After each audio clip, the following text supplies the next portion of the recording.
అందరికీ నమస్తే అండి.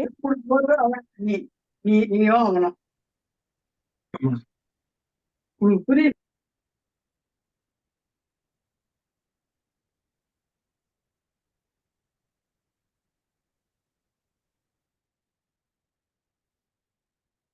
అందరికీ నమస్తే అండి.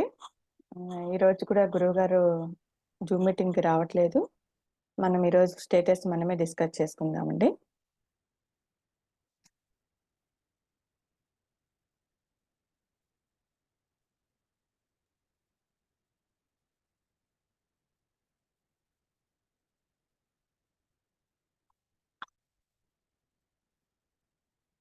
ఆత్మకు ఏ బంధము లేదు, కాబట్టి విమోచనము లేదు.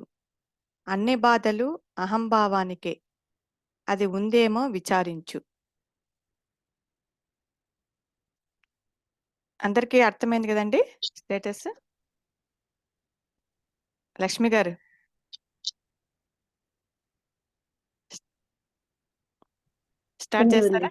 స్టార్ట్ చేస్తారా?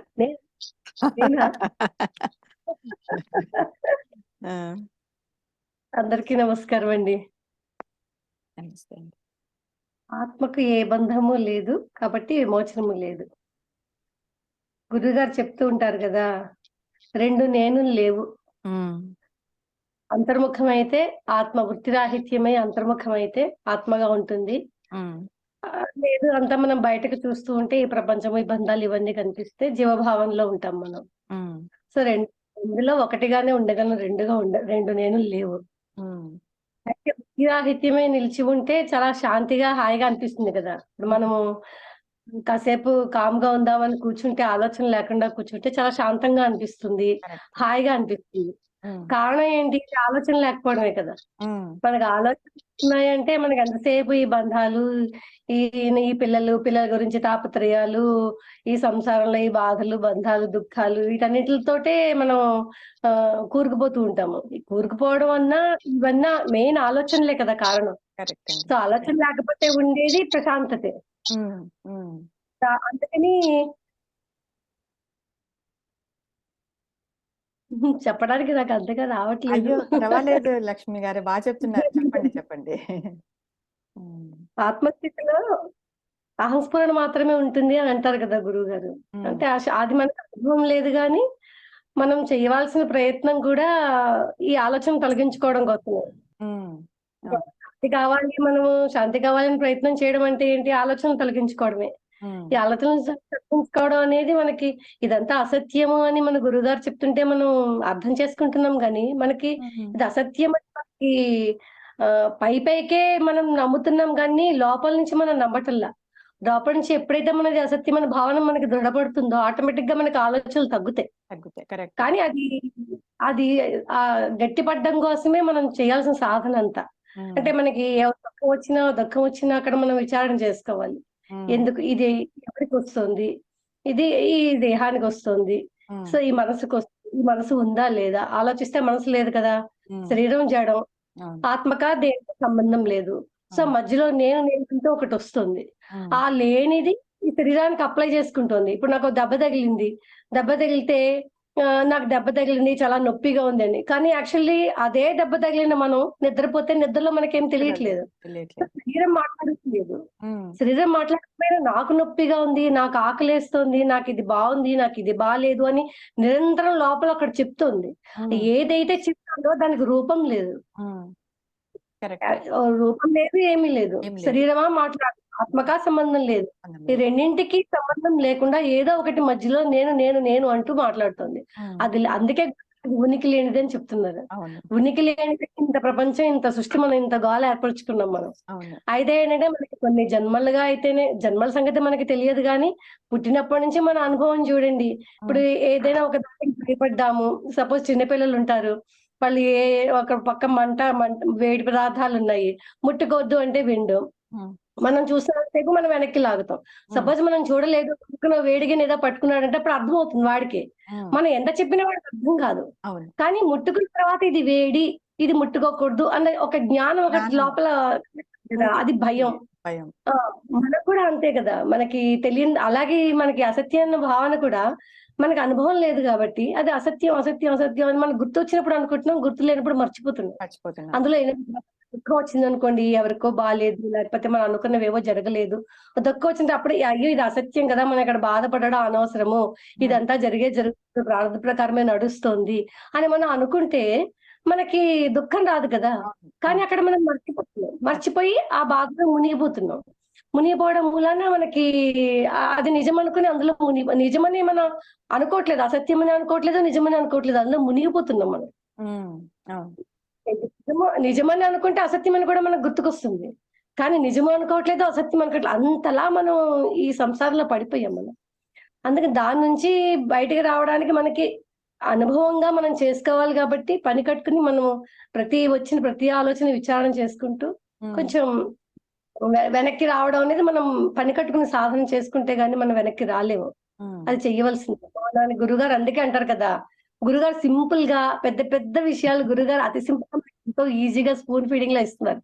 ఏం వచ్చినా గానీ ఊరక ఉండు, ఊరక ఉండు. ఒక్కటి మాత్రం ఒక్కటి మనం పట్టుకుంటే చాలా అనిపిస్తుంది. అవునండి. అవును. ఒక్కటి చాలా అనిపిస్తుంది. అసలు నాకు ఇంత ఎక్కువ మాట్లాడడానికి కూడా ఏమీ లేదనిపిస్తుంది. ఆ ఊరక ఉండువు అనే పదానికి మనం సత్సంగం వినడం రోజు వినడం వల్ల ఆ లోపల ఇన్నర్ మీనింగ్ అర్థమవుతా వస్తా ఉంది. అర్థమవుతూ వస్తుంది. కరెక్ట్. ఏదైనా ఒకటి రాగానే ఇప్పుడు ఒకటి ఏదైనా ఆలోచన చేస్తే సపోజ్ ఇంట్లో ఏదో ఇబ్బందొచ్చింది, పిల్లలకి ఏదో బాలేదు, పుట్టే వాళ్ళకి ఏదో ఇబ్బందొచ్చిందని చెప్పి మనం అలా బాధపడంగానే ఇది ఎందుకు ఊరక ఉండడమే కదా! ఎందుకు ఆలోచన? ఇది ప్రారంభంలోనేది వస్తుంది. వచ్చి తీరుతుంది. జరిగేది జరుగుతుంది.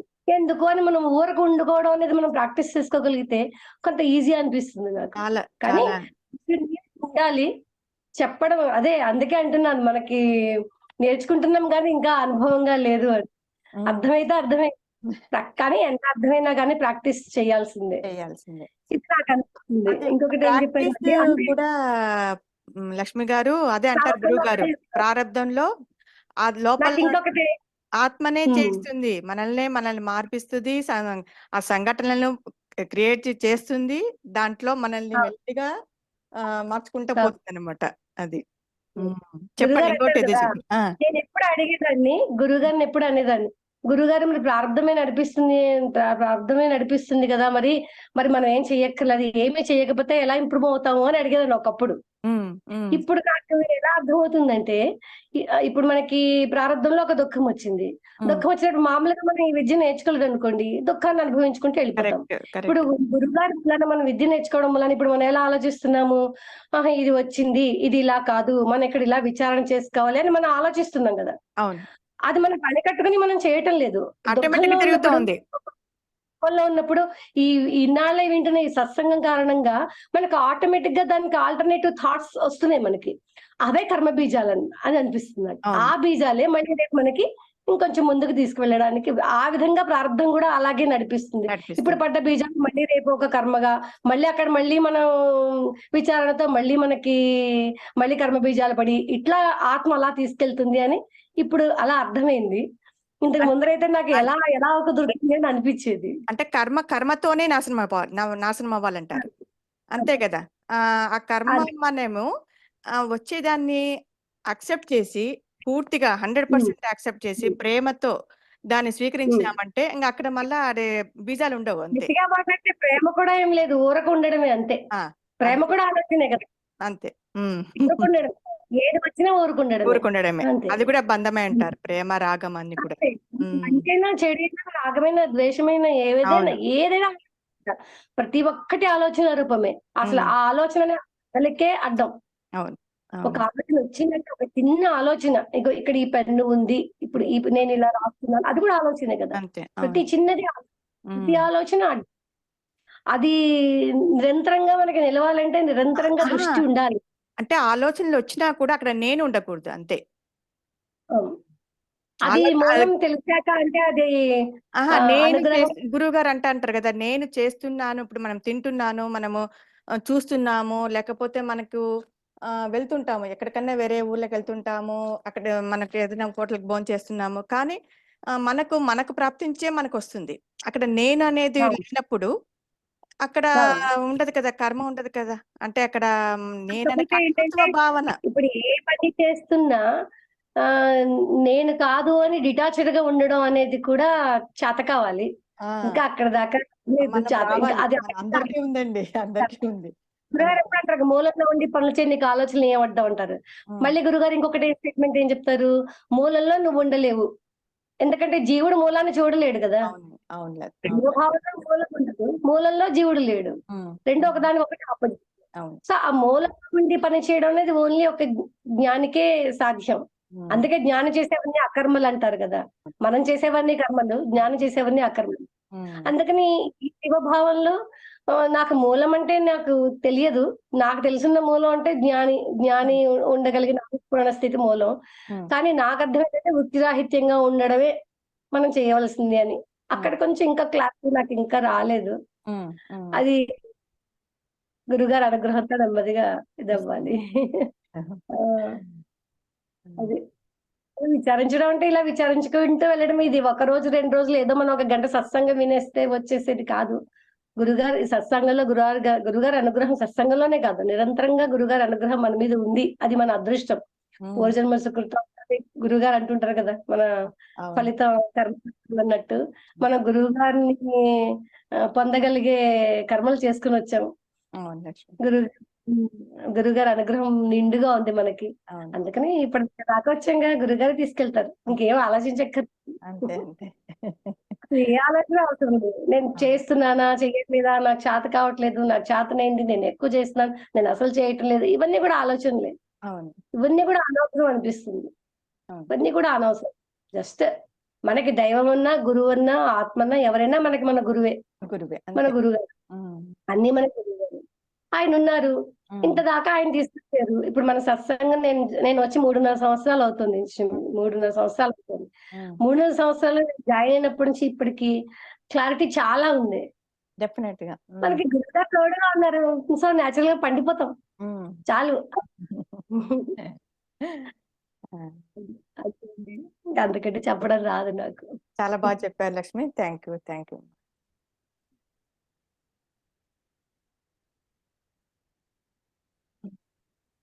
రోహిణి గారు చెప్తారండి? ప్రసన్న గారు. పద్మ నేను వినలేదు. ఆ! కొంచెం లేట్ అయింది ఆ! ఆ! వచ్చేసరికి. ఓకే. ఒకసారి చెప్తాను. లక్ష్మి ఆ! గ్ లక్ష్మి గారు చాలా బా చెప్పారు. ఆ! చాలా బా చెప్పారు. చెప్పడం చేత కాదంటేనే అంత అద్భుతంగా చెప్పారు. అంటే రియాలిటీకి చాలా దగ్గరలో చెప్పారన్నమాట. అదే. చాలా ప్రాక్టికల్‌గా చాలా ప్రాక్టికల్‌గా, బాగా చెప్పారు. రియాలిటీగా. హ్మ్. ఆత్మకు ఏ బంధము లేదు. కాబట్టి విమోచనము లేదు. అన్ని బాధలు అహంభావానికే. అది ఉందేమో విచారించు. అంతే. ఓకే. హ్మ్. ఎప్పుడు గురువుగారు చెప్పే ఎప్పుడు మనకు చెప్పే విషయమే ఇది. హ్మ్. మనం ఏ క్వెషన్ అడిగినా ఇదే చెప్తారు. అది ఉందేమో విచారించు. హ్మ్. అంతే చెప్తారు గురువుగారు. హ్మ్. అదే చెప్తున్నారిక్కడ. ఆత్మ అనేది దేన్ని చూడదు. హ్మ్. మనము చెప్తున్న ఈ అహంభావం అనేది అది ఉందేమో విచారిస్తే అసలు అది లేదనే విషయం మనకు స్పష్టమైపోతుంది. హ్మ్. అది ఎన్నిసార్లు సాధనలో అలాగా సాధన చేయాలని కూర్చొని వెళ్ళినా హ్మ్. చివరికెళ్ళేసరికి ఏమీ లేదనేదే అర్థమైపోతుంది. ఆ నేను అనేది అసలు అదృశ్యమైపోతుంది. అవును. కాబట్టి ఆ లేనిది ఇన్ని చూపిస్తుంది మనకి. హ్మ్. ఆహ్, దుఃఖమైన, సుఖమైన, ప్రపంచంలోని అందాలు గాని అన్నీ చూపిస్తున్నదంతా ఆ లేనిదే చూపిస్తుంది. హ్మ్. ఏది చూసినా ఆ లేనిదే. అవును. అందుకే భ్రాంతి అని చెప్పారు హ్మ్. గురువుగారు దాన్ని. హ్మ్. కానీ వీటన్నిటిని అసలు మనకి ఆత్మ గుర్తించని కూడా గుర్తించడం లేదు. హ్మ్. వీటన్నిటిని అది ఉంది. అందుకే చాలా తృణీకరిచ్చేస్తుంది. తృణీకరం అంటే అసలు ఒక గడ్డి పోచతో సమానం ఆత్మకి హ్మ్. ఇవన్నీ. హ్మ్. ఒక అందుకే అదేమంటే అసలుందా లేదా అనే దానికి గట్టి పోచతో సమానం అంటే దానికి విలువ లేనిది. హ్మ్. హ్మ్. ఉంటే ఉండొచ్చు. కానీ హ్మ్. దానికి విలువ లేదు. హ్మ్. అందుకే తృణీకారము అని ఎప్పుడు చెప్తుంటారు ఆ వర్డ్. హ్మ్. తృణీకారం అంటే గడ్డిపోచతో సమానం. అవునండి. అది పూర్తిగా లేదని కాదు, ఉందని కాదు. అందుకే భ్రాంతి అన్నారు. క్రాంతి. ఇల్యూజన్. అది ఉన్నట్టు కనిపిస్తుంది. హ్మ్. అందుకే దానికి విలువ లేనివి అవన్నీ. అన్నీ విలువ లేనివే. హ్మ్. ఆత్మ ముందర ఇవన్నీ విలువ లేనివి. హ్మ్. కాబట్టే అది గుర్తించదు. హ్మ్. మనము కానీ దేనికి విలువ ఇస్తున్నామో అదే మనము చాలా గొప్పదని భావించి దాని వైపుకే వెళ్ళిపోతున్నాం. అవును. ఎందుకంటే బాహ్యం వైపుగా ఎక్కువ చూస్తున్నాం కాబట్టి ఉమ్, దీనికి ఎక్కువ విలువ ఇవ్వకూడని దానికి, ఇవ్వవలసిన అవసరం లేని దానికి ఇస్తున్నాము. ఉమ్, దాని వైపు వెళ్ళిపోతున్నాం. ఉమ్, తీరా అది చూస్తే చూసేదే లేదు. చూసేదే విలువ లేనిదే చూస్తుంది. కానీ ఆ చూస్తున్న ఆ అహంభావం అనేది అసలు లేదు. ఉమ్, అది మనకి అంతర్ముఖంగా వెళ్ళే వారికి తప్పించి ఉమ్. మిగతా వారికి అసలు అది అర్థమయ్యే ప్రసన్న వాయిస్ అని ఎందుకంటే వాళ్ళకి అది అది సత్యం అనుకుంటారు వాళ్ళు. మన లక్ష్మి గారు చెప్పినట్టు వాళ్ళకి అది నిజమా అబద్ధమా అనే ఆ క్వశ్చన్ కూడా డజంట్ అరైజ్. వాళ్ళు అసలు దాని గురించి ఆలోచించను కూడా ఆలోచించరు.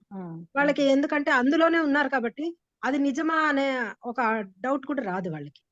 ఉన్నదే అది అంతే. వాళ్ళకి ఇంకోటి ఒకటి ఉంది, ఇవన్నీ గుర్తించడం లేదు, ఇదంతా అసత్యము, అశాశ్వతము అలాంటి ఆలోచన కూడా రాకుండా ఎంతో మంది అలాగే ఉండిపోతున్నాం. మనకు ఎంతో మన ప్రారబ్ధ కర్మను, పూర్వజన్మ సుకృతము, గురువు గారు అనుగ్రహం వలన మనకి ఇలాగ కూడా ఆలోచించవచ్చు, నిజమైనది వేరే ఉంది ఆ స్థితి అనే విషయం మనకు కొద్దిగా అనుభవపూర్వకంగా ఇంకా తెలియకపోయినా కూడా కనీసం అలాగా ఆలోచించవచ్చు మనము. అలాగా విచారణ చేసే ఒక అవకాశం మనకి గురువు గారి అనుగ్రహం వలన దొరికింది. నేను ఉన్నది చాలా షార్ట్ టైం అయినా కూడా నాకు చాలా వాల్యుబుల్ ఇన్ఫర్మేషన్. మధ్యలో చాలా అబ్సెంట్ కూడా అవుతున్నాను మధ్య మధ్యలో. అయినా నేను మళ్ళీ చూస్తుంటాను మెసేజెస్. నాకు చాలా చాలా తృప్తిగా క్వశ్చన్స్ కి నా డౌట్స్ కి చాలా వరకు ఆన్సర్లు దొరుకుతుంటాయి దాంట్లో. చాలా ఆనందంగా ఉంది. ఇది మాత్రం అదే కరెక్ట్ అండి. ఆత్మ గుర్తించదు. అది బాగా స్పష్టం అవుతోంది. ఏది మనము ఇవేవి బయట ఏం చూస్తున్నామో దేన్ని ఆత్మ గుర్తించదు. అక్కడ ఉన్నది కేవలం సచ్చిదానందం తప్పించి ఇంకేమీ లేదు. ఆనంద స్వరూపం దీనికే మాత్రమే ఆత్మ. మన శాంత దీనికే గురుగారు స్వరూపం. చెప్తుంటారు కదా, సూర్యుడు ఎగ్జాంపుల్ బాగా కుదురుతుంది. సూర్యుడు ఎదుట ఇన్ని జరుగుతున్నా సూర్యుడికి ఏం పట్టదు. పట్టదు. కానీ ఇంత సృష్టి, ఇన్ని 84,000 కోట్ల జీవరాశి అంటారు కదా, అంత జీవరాశి ఉన్నా సూర్యుడికి సంబంధం లేదు. మనము అంతే. సంబంధం లేదు. కానీ వాళ్ళందరికీ మాత్రం తన చైతన్యాన్ని మాత్రం ప్రసాదిస్తాడు. దాంట్లో అంటే ఆ చైతన్యం మనం తీసుకుంటున్నాం అంతే. అది తీసుకోకపోతే దీనికి జడానికి అసలు ఆ మాత్రం కదిలే అంటే ఏమంటారు, ఆ ఆభాస కాంతి లేకుంటే దీనికి ఆ మాత్రం కనిపించే శక్తి కూడా లేదు. కాబట్టి అది తీసుకుంటుంది, కానీ అది తీసుకుంటున్నామనే భావన కూడా లేకుండా గడిపేస్తూ ఉంటుంది. ఈ బాహ్య ప్రపంచం అంతా అంతే. ఎందుకంటే అహంభావం అనేది మధ్యలో వచ్చేసింది. అదంతా నేనే అనుకునే దానికి అహంభావం వచ్చింది. అసలు చైతన్యాన్ని గుర్తించే శక్తి కూడా లేకుండా అలాగా జరిగిపోతుంది ప్రపంచం అంతా. ఎవరో కొంతమంది మనకి అదృష్టం కొద్దీ అది కూడా ఆ చైతన్యమే దిగి వచ్చి అనుగ్రహంతోనే గురువుల రూపంలో ఇలాగ ప్రసాదిస్తే అది కొంతమంది రిసీవ్ చేసుకున్న వాళ్ళకి ఇలా కూడా ఒకటి ఉంది అని వెళ్ళడానికి ఒక అవకాశం. అది కూడా ప్రారబ్ధ కర్మ. మళ్ళీ మన ప్రారబ్ధ కర్మతో మనం దానికి కనెక్ట్ అవుతాము. అప్పుడు కొంచెం మనకి అర్థమవుతుంది. అంతర్ముఖమైనప్పుడు తెలుస్తుంది విషయం. ఇలా కూడా ఒకటి ఉంది, కేవలం ఈ బాహ్య ప్రపంచమే కాదు అనుకుంటే, కేవలం కాదు అసలు ఇది లేనే లేదనే విషయం అప్పుడు అర్థమయ్యి మనకు అనుగ్రహం తోడైతే తరించిపోయే ఛాన్స్ అప్పుడు మనకు దొరుకుతుంది. అది మన దీనికి ఒక స్టోరీ నిన్ననో మొన్ననో చూశాను. అదే సూర్యుడు ఒకసారి గుహలో పూర్తి డార్క్నెస్ ఉంది కదా, ఆ గుహ సూర్యుడు ఇద్దరు అడిగారని ఒకరు మాట్లాడుకున్నప్పుడు గుహ అడిగిందట, నేను నీ దగ్గరకు వస్తాను, నిన్ను చూడాలనుకుంటున్నానంటే సరేరా, అలాగే నేను కూడా నీ దగ్గర వచ్చి చూస్తాను అనిందంట. నువ్వు ఎలా ఉంటావో నాకు తెలియదు అని. గుహ అంటే టోటల్ డార్క్నెస్, అది కంప్లీట్ గా ఏమి ఉండదు, చీకటి గుయ్యారం. ఆ చీకటి గుయ్యారం ఒకసారి ఆ చీకటి సూర్యుడిని చూడాలని వెళ్ళిందంట. చూడగానే సూర్యుడిని చూసి ఆశ్చర్యపోయిందంట. ఇంత బ్రైట్నెస్, ఇంత వెలుగుందా, ఇంత అందంగా ఉంటావా నువ్వు వెలుగు అనింది. అసలు దానికి ఆ చీకటి అనేది గుహ తన రూపం మారిపోయింది. అది కూడా వెలుగుతో నిండిపోయి ఎంత బాగుంది అనుకుని ఉండిపోయింది. సూర్యుడు ఏమంటే గుహకు అది అర్థమైంది, చూసింది, దూరం నుంచి ఉంది చూసింది. ఇంకా సూర్యుడు గుహను చూద్దామని అనుకుంటే ఎక్కడా గుహే కనిపించడం లేదు. ఎక్కడున్నావు నువ్వు అని అడుగుతున్నాడు. వెళ్తున్నాడు గుహలోకి, వెళ్ళాడు కానీ అంతా ప్రకాశమే ఉంది. ఎక్కడ నువ్వు, అసలు నాకు కనిపించలేదే, నువ్వు నేను మొత్తము నల్లగా ఉంటాను, డార్క్ గా ఉంటానని చెప్తున్నావు కానీ ఎక్కడ నాకు కనిపించట్లేదు అంటే సూర్యుడు వెళ్తే ఇంకుంటుందా చీకటి? అదే గుహ అదే ఉంటుందా? అయిపోయింది. మొత్తం అసలు గుహ అనేది అదృశ్యం అయిపోయిందన్నమాట. అవును, అవును, సో, సూర్యుడికి గుహ కనిపియడం లేదు. అవును. అందుకే ప్రపంచము ఆత్మకు కనిపించదు, గుర్తించదు. ఎందుకంటే ఉన్నదే వెలుగు ఆత్మని. అంటే తన చైతన్యము ఆ వెలుగులో ఉమ్, ప్రపంచం అనే ఈ అజ్ఞానాన్ని గుర్తించదసలు. ఉమ్, ఎందుకంటే అజ్ఞానము ఆ వెలుగు ఉన్న చోట అజ్ఞానం అనేది ఉండదు కదా! Correct correct. కాబట్టి వెలుగున్న బాగుంది. చోట అలాగా ఆ, పోయిందన్నమాట. ఉమ్, అందుకే ఆత్మ గుర్తించరనే దానికి కారణం అదే. ఓకే, ఆ వెలుగున్న చోట ప్రపంచం అనేది ఇంక అసలు ఉమ్, ఉండదక్కడ. ఉమ్, వెలుగున్న చోట చీకటి ఉండదు కదా! చీకటి ఉండదు. ప్రపంచం అంటే చీకటి, అజ్ఞానం. ఉమ్, ఆ జ్ఞానం ఉన్న చోట అజ్ఞానం ఉండదు కాబట్టే ప్రపంచాన్ని గుర్తించదు ఉమ్. ఆత్మ. బాగా అదేనండి. చెప్పారండి, చాలా బాగా చెప్పారు. చాలా బాగా చెప్పారు Prasanna. Thank you. Thank you.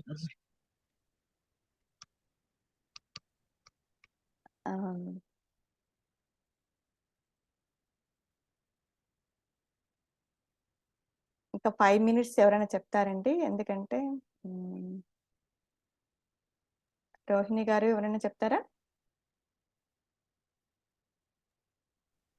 Padmaja గారు టైం లేదు. ఏదో ఒకటి Time- చెప్పాలనుకున్నా కానీ టైం చాలదులేమ్మా. నెక్స్ట్ టైం చెప్తాను. ఓకే. శ్రీనివాసరావు ఓకే. గారు 5 minutes అండి ఓన్లీ.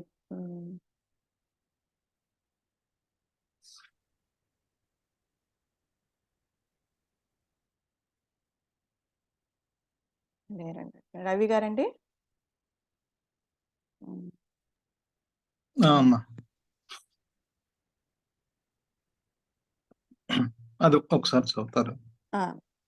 ఆత్మకు ఏ బంధము లేదు కాబట్టి విమోచనము లేదు. అన్ని బాధలు అహంభావానికే. అది ఉందేమో విచారించు. విచారించు. అవును, అదే అంటే ఇక్కడ నిజంగా గురువుగారు చెప్తున్నారు కాబట్టి, అంటే మనం ఇక్కడ కొంచెం అవగాహన చేసుకొని మాట్లాడటమే తప్ప మనకి గురువు గారి దగ్గర నుంచి కొంచెం ప్రయాణం చేస్తూ కొంచెం ఆయన చెప్పిన మాటలే మనం మళ్ళీ చెప్పుకుంటున్నాం అంతే. అవునండి. అంటే ఆత్మకు ఏ బంధము లేదంటారు కదా. అంటే ఇక్కడ ఉన్నదే, అంటే గురువుగారు చెప్తుంటారు కదా, ఉన్నదే జ్ఞానము, ఉన్నదే అహంస్ఫురణ, ఉన్నదే చైతన్యము, నిజంగా ఉన్నదే పరిపూర్ణమైన జ్ఞానము. అదే అది దానికి అన్యత్వం లేక, ఆలోచన లేక, జ్ఞాన వృత్తి చేత పరిధులు లేకుండా చాలా పటిష్టంగా, అనంతంగా అది తనకు తాను తెలుసుకుంటూ ఉంటుంది. అది జ్ఞాన స్థితి అని చెప్తారు గురువు గారు. మరి దానికి ఏ బంధాలు లేవంటున్నారు. అంటే ఇక్కడ బంధము అంటున్నారు ఇక్కడ. అంటే ఇక్కడ మనకి ఇంకోటి ఏంటమ్మా, ఆత్మకి విమోచనము కాబట్టి ఆత్మకు ఏ బంధము లేదు కాబట్టి విమోచనము లేదు. అన్ని బాధలు అహంభావానికే. కరెక్ట్. అంటే ఆత్మకి ఏ బంధము లేదు కాబట్టి దానికి ఏమీ విమోచనము లేదు. అంటే ఇక్కడ నిజంగా విమోచనము అంటే ఇక్కడ మనము జనరల్‌గా శాస్త్రాల్లో, పురాణాల్లో మనము ఏదైనా ఋషులు శాపం ఇస్తూ ఉంటారు. మనం చాలా పురాణ స్టోరీస్ లో చదువుతుంటాం. ఋషులు వెంటనే ప్రార్థన చేస్తారు, అమ్మ నాకు మహానుభావ మళ్ళీ నాకు శాప విమోచనం ఇవ్వండి అంటాం. అంటే ఇక్కడ విమోచనం అంటే విడుదల, అంటే మళ్ళీ ఆ శాప నుంచి విడుదల పొందటం అన్నమాట. అది అంటే విమోచనం అంటే విడుదల. అంటే ఇక్కడ ఆత్మకి దేని నుంచి విడుదల పొందాలి? ఎందుకంటే అసలు దానికి ఏ బంధము లేదు కాబట్టి దానికి ఇంకా దాని నుంచి బయటపడాల్సిన అవసరం లేదు, విడుదల పొందాల్సిన అవసరం లేదు. అది చెప్తున్నారు ఇక్కడ. అంటే ఎందుకు దానికి ఎటువంటి బంధాలు లేవంటే దానికి ఆలోచనలు లేవు, దానికి అన్యత్వం లేదు. ఇక్కడ ఏంటి, ఇక్కడ మరి బంధము ఎవరికి? ఆలోచనలే. మన ఆలోచనలే మనకి బంధము. ఎందుకంటే ఇటు పక్క చూస్తే జ్ఞానానికి ఎటువంటి ఆలోచనలు, అన్యత్వము లేదు కాబట్టి, అది జ్ఞానవృత్యా తను తాను ఎప్పుడు తెలుసుకుంటుంది కాబట్టి, దానికి సృష్టితో కానీ, మమకారంతో కానీ, ఇంద్రియాలతో కానీ, మన దేంతోనూ చావు పుట్టుకలతో కానీ, లేకపోతే పంచభూతాలతో కానీ, మనం మాట్లాడుకున్నట్టు నీ మనసుతో కానీ, అహంకారంతో కానీ, బుద్ధితో కానీ, లేకపోతే సుఖ దుఃఖాలతో కానీ, లాభ నష్టాలతో కానీ దేంతోనూ సంబంధం లేదు. ఇక్కడే మనం చెప్పుకుంటున్నాం, గురుగారు చెప్తారు సంబంధం లేదు అంటారు. అంటే దేంతోనూ బంధం లేదు దానికి. కాబట్టి ఇటు పక్క దేంతోనూ బంధం లేదు కాబట్టి, సో దాని నుంచి విడుదల పొందాల్సిన అవసరమే లేదు. ఎందుకు లేదు అంటే దానికి ఆలోచనలు లేవు, దానికి అన్యత్వం లేదు. కాబట్టి అన్యత్వము ఉన్న చోట, ఆలోచనలు ఉన్న చోట బంధం ఉంటుంది. అంటే మరి ఇప్పుడు ఇటుపక్క చూస్తే ఇటుపక్క దేహం ఉంది, దేహమా దానికి బంధాలు లేవు. ఎందుకంటే దానికి ఒక ఎక్స్పైరీ డేట్ ఉంది, అది పుడుతుంది, నశిస్తుంది. మరి ఇటుపక్క ఆత్మకే అదేమో దానికి అసలు ఇటుపక్క దేహానికి లేదు, అదొక జడ పదార్థం. అటు ఆత్మకే అసలు దేని నుంచి విడుదల పొందాల్సిన అవసరం లేదు, దేని నుంచి బంధాలు లేవు అసలు. మరి దేని నుంచి బంధం? మరి ఇక్కడ మన కాన్సెప్ట్ ఇక్కడ చెప్తున్నారు, దేని నుంచి విముక్తి పొందాలి మనము అంటే ఇదిగో ఈ మధ్యలో వచ్చిన ఈ మాయా నేరు. అటు జడము కాక, ఇటు పరిపూర్ణమైన జ్ఞానము కాక, గురువు గారు చెప్తున్నట్టు ఈ చిత్ జడ గ్రంథి అది లేని అది వీటితో అన్నిట్లోనూ బంధాలు ఏర్పరచుకుంటుంది. ఎందుకంటే దేహము అది మన లక్ష్మి గారు చెప్పినట్టు ఆ నిద్రలో ఒకవేళ నువ్వు నిద్రపోయినప్పుడు అక్కడ దేహం అక్కడ పడుకున్నప్పుడు నీ దేహం ఉండాలి అక్కడ. నీ నిద్రలో నీ దేహము వదిలేసి నిద్రపోతున్నావు, ఒకవేళ నువ్వు నిజంగా దేహం అయితే కనుక అక్కడ నువ్వు నిద్ర పట్టదు. సో కాబట్టి నువ్వు దేహానివి కావు, దానికి ఒక చావు పుట్టుక ఉంది, దానికి ఒక ఎక్స్పైరీ డేట్ ఉంది, అది నశిస్తుంది జడ పదార్థం.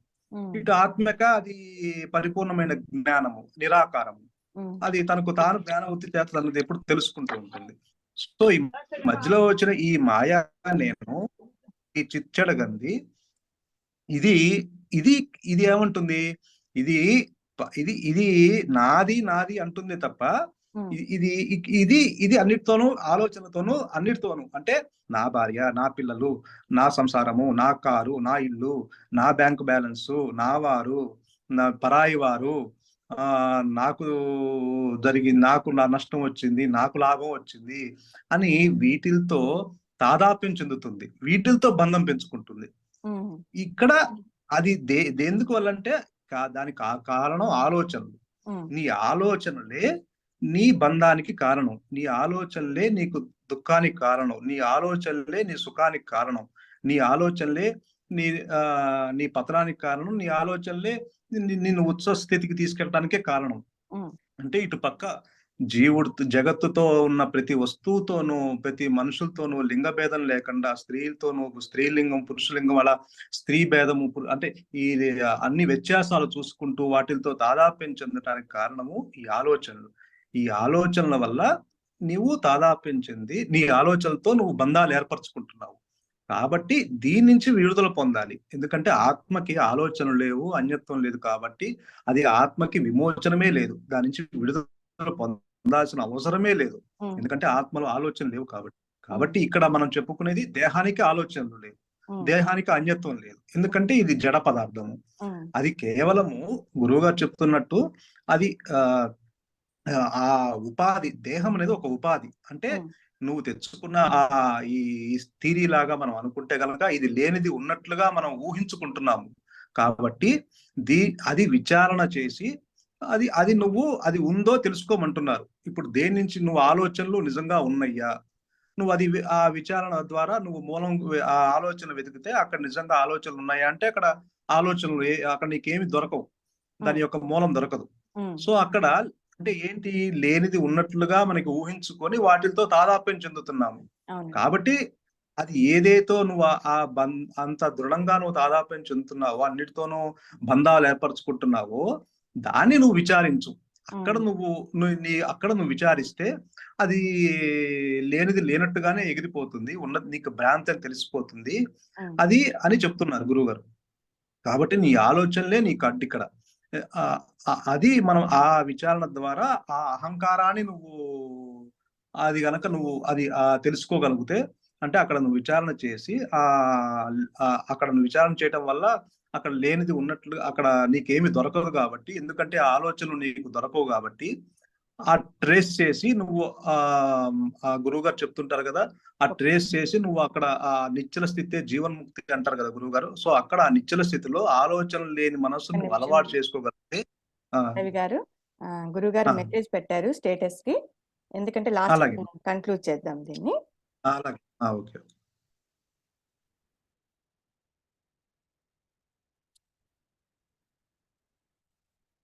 ప్రతి ఒక్కరూ ఈ మాయలో తాము ఒక వ్యక్తి అని, బాధ్యతలు ఉన్నాయని, అవి తాను చేస్తేనే తప్ప ఎవ్వరు చెయ్యరని, అదిగో ఆ గుడి గోపురంలో ఉన్న బొమ్మలాగా తానే భుజాల మీద బరువుని అంతా తానే మోస్తున్నట్లు ఫోటోలో అందరూ చూసే ఉంటారు. ఈ అహంకారం కూడా అటువంటిదే, సందేహం లేదు. తాను కర్త అనుకునే ప్రతి జీవి సంసార భారాన్ని మోసుకొని పోతున్నట్లు భావిస్తూ ఉంటారు. ఆత్మ అంటే తెలియదు. వీరికి తెలిసిందల్లా అహంకారము, ఇతరులు అంతే. నీవు కానిదానితో నీ ఉనికిని ఏర్పరచుకున్న కారణంగా ఇట్టి విషమ పరిస్థితి వచ్చింది. విచారిస్తే జడచేతనల కలయిక లేదు, ఉన్నది ఎరుక మాత్రమే అని ఎవరికి వారు గ్రహించాలి తప్ప స్వరూప జ్ఞానం ఇతరులు అందించరు. ఆదిశంకరులు చెప్పినట్లు బంధం లేదు, మోక్షము లేదు, ఉన్నది ఎరుక మాత్రమే అని అర్థము. అసలు లేని ఉనికి లేని ఈ మాయా నేనుకి అన్నీ కల్పించుకొని విరవీగుతుంటుంది. అదిగో ఆ గోపురం మీద బొమ్మలాగా ఒక్క విచారము, వైరాగ్యముతో మాత్రమే ఈ పిశాచము అంతరిస్తుంది. ఉనికి లేని దీనికే ఇంత ఆర్భాటం. అందుకే పునరపి మరణం, పునరపి జననంలో చిక్కుకొని తిరుగాడుతుంది ఈ మాయలో. అంతర్ముఖమైన మనస్సు ఆత్మే అవుతుంది తప్ప మరొకటి కాదు. ఉన్నది ఒకటే నేను అంటే అహంస్ఫురణ. అది కర్త అయినప్పుడే అహంకారం తల ఎత్తి అష్ట కష్టాల పాలైనట్లు కలకంటుంది. దాని పుట్టుక మరణం దాని చేతిలో లేదు. మూలంలో నిలిచినప్పుడే మాయ అదృశ్యమవుతుంది తప్ప మరొకటి కాదు. మౌనమే నీ ఉనికి. అదే ఆత్మజ్ఞానం, అదే ఉన్నది, అదే సహజం.